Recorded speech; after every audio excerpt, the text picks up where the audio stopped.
Om Shanti Om. Bu dunyoda seni hech kim mendek yaxshi ko'rmaydi. Ha. Agar sen Shanti Priya super yulduz emas, Shanti Priya super oddiy artist bo'lganingda ham xuddi hozirgidek yaxshi ko'rardim. Meni tiriklayin ko'mib tashlading. Mana shu qandil tagiga. Shu qandil tagidan Shantining jasadi chiqadi. Mana bu yerda esa 40 kishilik orkestr sen yaxshi ko'rgan qo'shiqlarni ijro etishadi.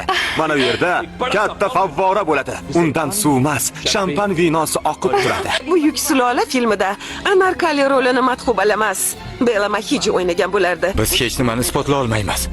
U pastkash yana suvdan quruq chiqadi. Shantini hatto murdasi topilmagan u. Yur o'g'lim.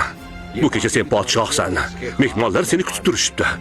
Suratga olishga hamma narsa tayyor desam, prodyuser kelmasa suratga tushmayman deydi. Menga ya! Eshitishimcha, 30 yil muqaddam bu studiyada katta falokat yuz bergan ekan. Bir katta dekoratsiyaga suratga olishni boshlamaslardan oldin o't ketganmish. Bu yerda Rajning, ya'ni sizning qalbingiz parchalanyapti. Ich-ichingizda Natasha seni juda ham sevaman demoqchi bo'lasiz, lekin ayta olmaysiz. Ishonchim komil, bu yil ham o'tgan yildagi kabi yilning eng yaxshi aktyori mukofoti menga nasib etadi. O'ylaymanki, mukofot Om Kapurga beriladi. Bu tentaklikka axir eng zo'r o'zim.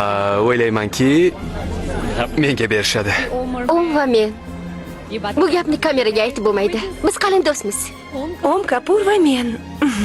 Nima deyishim mumkin? U juda yaxshi do'st. Om Kapur ikkimiz juda yaxshi do'stmiz. Yilning eng yaxshi aktyori kim? Marhamat, diqqat qiling. Xayrli oqshom, xonimlar va janoblar. O'zga inson qalb dardini o'z ijrosi orqali ochib bera olgan inson eng yaxshi aktyor sanaladi. Bu mukofotni men olishim kerak edi. G'irromlik qilingan. Dublyaj rejissyori Kamoliddin Usmonov, ovoz rejissyori Dilshod Ertuganov, muharrir Komiljon Tursunboyev. Film tugadi.